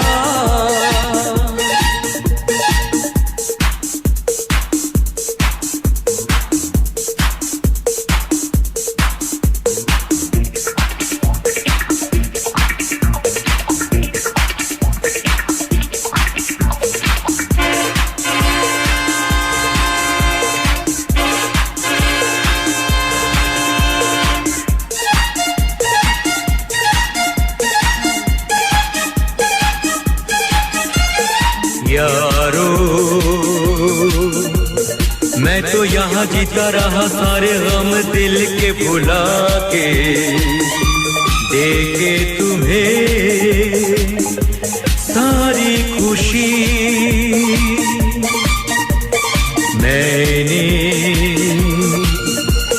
मैंने यहाँ कुछ भी तो पाया नहीं, सब कुछ पाके मुझको मिली क्या जिंदगी। ओ याद आ रहा है तेरा प्यार, कहाँ हम कहाँ तुम हुए तुम कहाँ गुम, अभी जाए के बाद ओ याद आ रहा है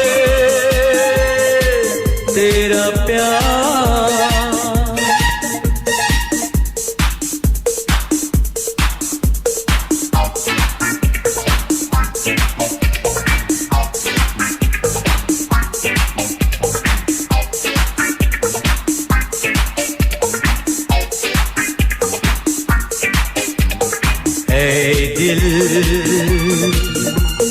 मैं वही तू वही है ये दुनिया के मेले पिछड़े वो दिन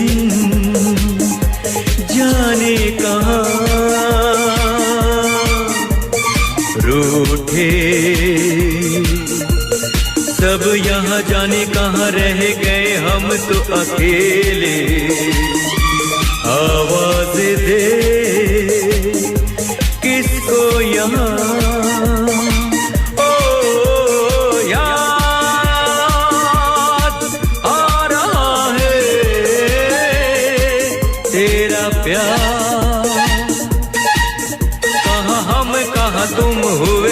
कहाँ गुम अभी जाए के बाद ओ याद आ रहा है तेरा प्यार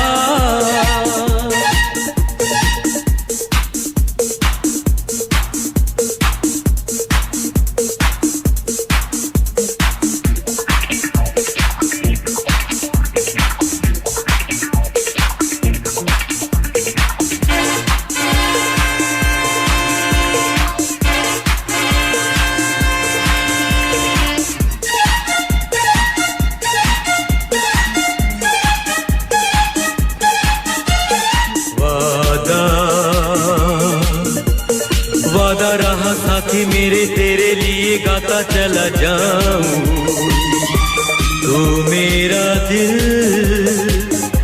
तू मेरी जान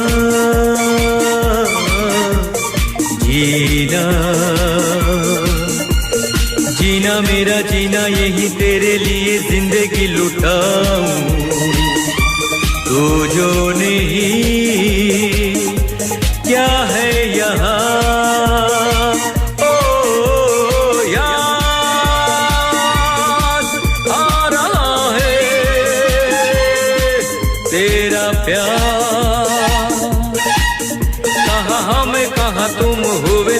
कहाँ गुम अभी जाए के बाद ओ याद आ रहा है तेरा प्यार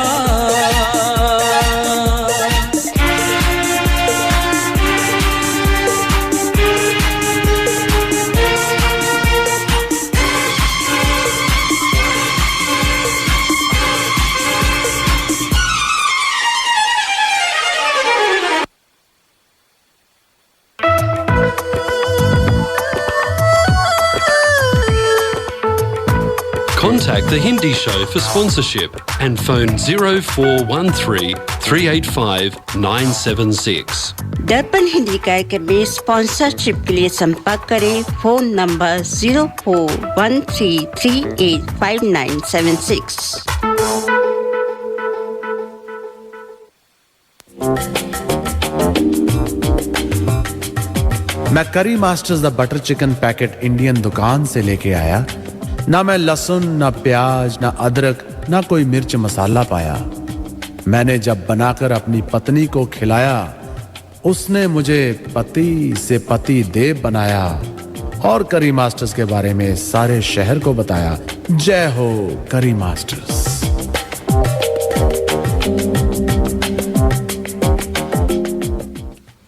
ये था हमारे स्पॉन्सर करी मास्टर्स का संदेश। श्रोताओं, हम बातचीत कर रहे हैं मिथुन चक्रवर्ती की, जो कि एक बॉलीवुड महान अभिनेता हैं। तो आपको उपाध्याय जी ने बताया था कि मिथुन चक्रवर्ती के लिए किशोर कुमार गाना नहीं गाते थे, तो उसका जवाब भी उन्होंने भेजा और लिखा है कि मिथुन चक्रवर्ती के योगिता बाली, जब उनका विवाह हुआ योगिता बाली जी से, जो कि किशोर कुमार जी की पूर्व पत्नी थी, उस विवाह के पश्चात संबंधों में कटुता आ गई थी। इसी कारण किशोर कुमार ने संगीत निर्देशकों को स्पष्ट कर दिया था कि वो अपनी आवाज़ मिथुन चक्रवर्ती के लिए नहीं देंगे। अच्छा, ये बात हमें पता नहीं थी। आपको ये बता दूं कि जो भप्पी लहरी जी का गीत आपने सुना है, उनका निर्देशित, उनका बहुत योगदान रहा मिथुन चक्रवर्ती के कैरियर में। ज़्यादातर गीत जो है वो भप्पी लहरी जी ने दिए मिथुन के गीत फिल्मों में। और एक तरह से मैं मानती हूँ कि जब डांस करते थे तो इनके पैरों में ऐसा लगता था कि इलेक्ट्रिक इनके पैर जो हैं इलेक्ट्रिक की तरह मूव करते थे। मैं तो बहुत फैसिनेटेड थी और एक तरह से मैं मानती हूँ कि डिस्को को जो है सही पहचान जो है मिथुन जी ने ही दिलाई बॉलीवुड फिल्मों में। तो आइए राजनीतिक करियर के बारे में बात करते हैं। मिथुन चक्रवर्ती बॉलीवुड की उन चुनिंदा शख्सियतों में शुमार हैं जिनका ना कोई फिल्मी बैकग्राउंड रहा और ना ही इंडस्ट्री में कोई गॉडफादर, लेकिन फिर भी उन्होंने फिल्म इंडस्ट्री में अपनी मेहनत से एक अलग पहचान बनाई। फिल्मों की तरह उनकी राजनीतिक यात्रा भी बहुत रोचक रही है। बॉलीवुड के डिस्को डांसर मिथुन चक्रवर्ती अब भगवाधारी हो गए हैं। कोलकाता में आयोजित प्रधानमंत्री नरेंद्र मोदी की रैली में उन्होंने बीजेपी ज्वाइन कर ली है। मिथुन की ज़िंदगी हमेशा से रोमांच से भरी रही है। बहुत कम लोग जानते हैं कि अभिनेता के पहले वो नक्सलवादी नेता थे, जिसे बताया हमने। कहते हैं कि ममता बनर्जी से प्रभावित होकर टीएमसी में शामिल हो गए और आरएसएस प्रमुख मोहन भागवत से मिलने के बाद बीजेपी का दामन थाम लिए हैं। इस तरह से उनका सियासी सफ़र अल्ट्रा लेफ़्ट से सेंटर लेफ़्ट और अब राइट विंग तक हो गया है। तो मिथुन चक्रवर्ती की जो है बातें जो है वो हर क्षेत्र में उन्होंने अचीवमेंट किया है। कहते हैं कि डिस्को डांसर उनको टाइटल मिली थी। मिथुन चक्रवर्ती वो एक ऐसे अनुभव कलाकार हैं, वो हर रोल में जान फूंक देते थे। आज के वक्त में मिथुन चक्रवर्ती एक भले ही एक बड़ा नाम हो, लेकिन ये मुकाम उन्होंने इतनी आसानी से हासिल नहीं किया। इसे हासिल करने के लिए उन्होंने कड़ी मेहनत की। मिथुन चक्रवर्ती की कहानी को हर कोई देखना चाहता है और उस पर एक बायोपिक फिल्म बनती तो ये मुमकिन भी होता, लेकिन लगता है कि लोगों की ये ख्वाहिश कभी पूरी नहीं हो पाएगी। दरअसल मिथुन चक्रवर्ती सारेगामापा लिटिल चैम्प के सेलिब्रेटिंग डिस्को किंग के स्पेशल एपिसोड में इस बात का जिक्र करते हैं कि वो अपने जीवन पर कोई बायोपिक नहीं बनाना चाहते। इस पर मिथुन चक्रवर्ती ने कहा कि ऐसा वो क्यों चाहते हैं, तो उन्होंने कहा कि बहुत सारे खुलासे किए अपने बारे में। उनका कहना था कि जीवन में बहुत कुछ कर चुके हैं और नहीं चाहते कि किसी और को भी इसका सामना करना पड़े। इसके साथ ही उनके स्किन कलर के लिए उन्होंने बहुत बातें सुनी। इस बात का भी उन्होंने जिक्र किया कि लोग उन्हें बहुत टीज़ करते थे उनके रंग के कारण। मिथुन ने कहा, मेरी त्वचा के कारण कई सालों तक लोगों ने मेरा अपमान किया। साथ ही अपनी ज़िंदगी के शुरुआती दिनों को याद करते हुए एक्टर ने कहा, मैंने ऐसे दिन देखे हैं जब मुझे खाली पेट सोना पड़ता था। मैं खुद सोने के लिए रोता था। मैंने ऐसे दिन भी देखे हैं जब मुझे इस बारे में सोचना पड़ता था मैं अगले दिन क्या खाऊंगा और कहाँ सोऊंगा। इन तमाम बातों का जिक्र करते हुए मिथुन चक्रवर्ती ने कहा कि यही कारण है जिस वजह से वो नहीं चाहते थे उन पर कोई बायोपिक फिल्म बने। उनका कहना है, उनकी कहानी किसी को प्रेरित तो नहीं करेगी, लेकिन इसके बदले किसी को मानसिक रूप से तोड़ देगी और लोगों को उनके सपनों को हासिल करने से निराश कर देगी। मिथुन ने कहा, मैं महान इसलिए नहीं हूँ क्योंकि मैंने हिट फिल्में दी हैं। मैं एक लेजेंड हूँ क्योंकि मैंने अपने जीवन के सभी दर्द और संघर्षों को पार कर लिया है। मिथुन चक्रवर्ती ने जिस तरह से अपनी ज़िंदगी के पुराने दिनों के संघर्षों का जिक्र किया, उनकी बातों को सुनकर किसी की भी आंखें नम हो जाएंगी। लेकिन उन संघर्षों को पार करते हुए किस तरह से मिथुन चक्रवर्ती ने इस फिल्मी दुनिया में अपने लिए ये मुकाम हासिल किया, ये शायद उनके फैंस को और तमाम लोग को उनकी बायोपिक तो शायद नहीं बन पाएगी, लेकिन ये कहानी ज़रूर उनको प्रेरित करेगी। तो 16 जून को उनका जन्मदिन था। उन्हें दर्पण परिवार और तमाम फैंस की ओर से बहुत बहुत जन्मदिन की शुभकामनाएं।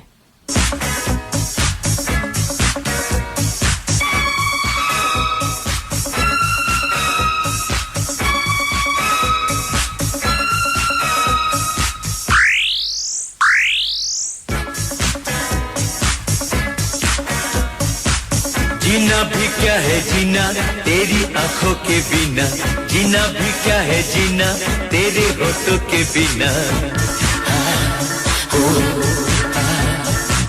जीना भी क्या है जीना तेरी बाहों के बिना, जीना भी क्या है जीना तेरी चाहों के बिना।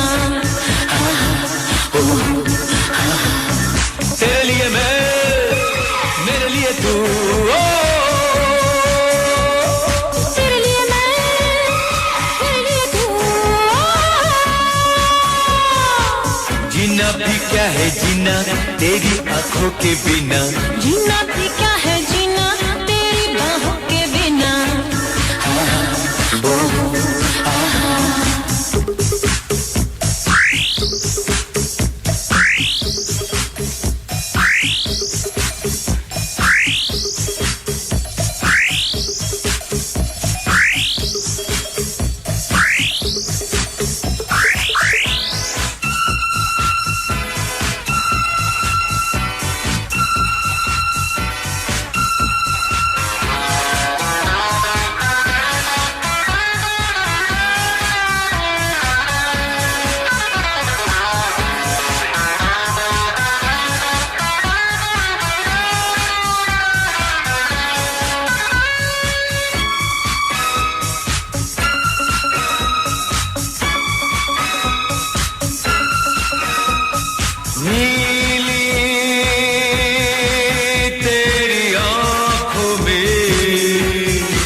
जीना तेरी आंखों के बिना जीना भी क्या है जीना तेरी बाहों के बिना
जीना भी क्या है जीना तेरी आंखों के बिना जीना भी क्या है जीना तेरे होठों के बिना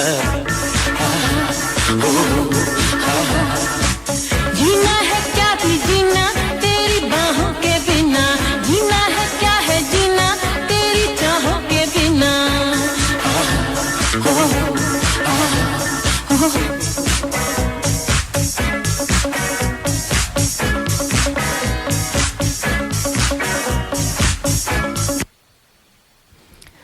श्रोताओं कुछ और टिप्पणी आई हैं हमारे श्रोतागण से। डॉक्टर अजय गुप्ता जी लिखते हैं कि मिथुन चक्रवर्ती के जीवन के बारे में जानकारी बहुत रोचक ढंग से प्रस्तुत करने के लिए धन्यवाद। उनकी फिल्मों के लोकप्रिय गीत बड़े दिनों के बाद सुनने को मिले। पूनम जी पुनः लिखती हैं, सही कहा ऋचा जी, उनके गाने सुनकर पैर थिरकने लगते हैं। एंजॉइंग। चलिए, आप लोगों की टिप्पणी से पता चला कि आप लोग को भी ये कार्यक्रम पसंद आया और आप लोग भी फ़ैन रह चुके हैं मिथुन जी के। मुझे भी प्रस्तुत करने में बहुत ही आनंद आया। तो जाते जाते क्यों ना कुछ फैक्ट और आपको बताते जाएं, रोचक बातें। कहते हैं कि फ्रांस की राजधानी पेरिस में जितने व्यक्ति हैं उनसे कहीं ज़्यादा संख्या कुत्तों की है। यहाँ लोगों को मेट्रो में कुत्तों को साथ ले जाने पर कोई रोक टोक नहीं है। न्यूजीलैंड एक ऐसा देश है जहां लोगों की जनसंख्या से अधिक भेड़ों की जनसंख्या है। यहां पर प्रति आदमी के हिसाब से 6 भेड़ है। मेढक जब किसी कीड़े को निगलता है तो उसकी आंखें बंद हो जाती हैं। ऋग्वेद में मंडूक को मांगलिक तथा शुभ माना गया है। मेढक की ध्वनि वर्षा सूचक मांगलिक ध्वनि के रूप में हमेशा से मान्य रही है। शतरंज दुनिया के सबसे ज़्यादा दिमागी कसरत करने वाले खेलों में से एक है। शतरंज का आविष्कार भारत में हुआ था। मनोवैज्ञानिकों का कहना है कि शतरंज खेलने से दिमाग की बौद्धिक क्षमता में सुधार आता है और जटिल प्रश्नों को सुलझाने की शक्ति बढ़ती है। आपको ये जानकर हैरानी होगी कि दुनिया में अंग्रेज़ी भाषा में छपी दूसरी किताब शतरंज के बारे में थी। कहते हैं डॉल्फिन मछली 5 से 8 मिनट तक अपनी सांस रोक सकती है। इतना ही नहीं, मछली एक आंख खुली रख के भी सो सकती है। शुतुरमुर्ग की आंखें उसके दिमाग से ज़्यादा बड़ी होती है। यह दुनिया का सबसे बड़ा पक्षी है। शुतुरमुर्ग के दौड़ने की गति 60 से 70 किलोमीटर प्रति घंटा होती है। और ये सब कुछ और जानकारियाँ तो बहुत है, लेकिन आज के लिए ही इतना ही। आपको कार्यक्रम पसंद आया तो ज़रूर हमें लिख भेजिएगा। और चलिए, अगले सप्ताह फिर मुलाकात होगी। धन्यवाद।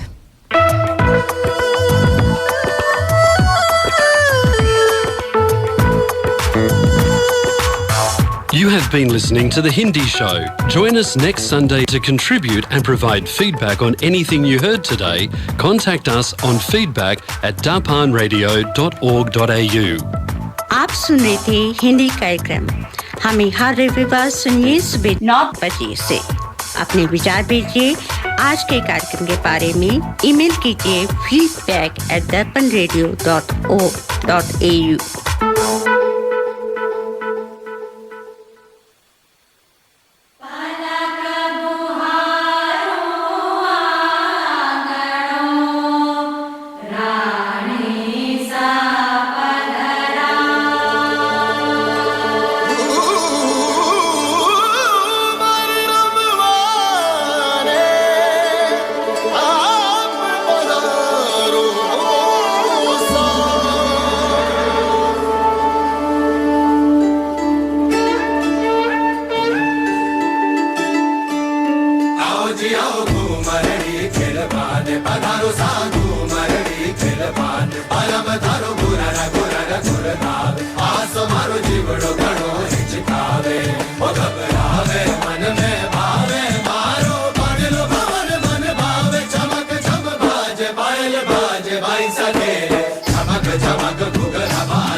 श्रोताओं, एक हमारे श्रोतागण ने लिखा है कि जो ये बात सही नहीं है कि किशोर कुमार जी ने मिथुन के लिए गीत नहीं गाया है।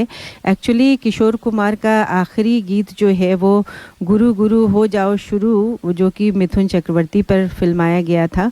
तो ऐसा नहीं है कि उन्होंने कोई भी गीत नहीं गाया उनके लिए, तो ये फैक्ट आपको बताना था। धन्यवाद।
वछसे खान मुझको दियो मैं रुख साथ म्यान बार जानो वछसे खान मुझको दियो मैं रुख साथ म्यान बार जानो वछसे खान मुझको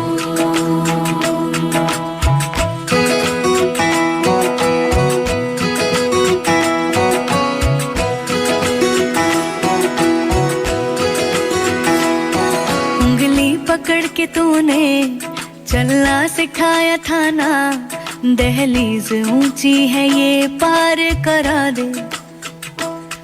बाबा मैं तेरी मलिका, टुकड़ा हूँ तेरे दिल का, एक बार फिर से दहलीज पार करा दे। मुड़ के ना देखो दिलबरो दिलबरो, मुड़ के ना देखो दिलबरो, मुड़ के ना देखो दिलबरो।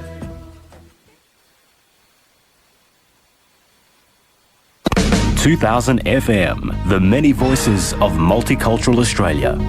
Stand by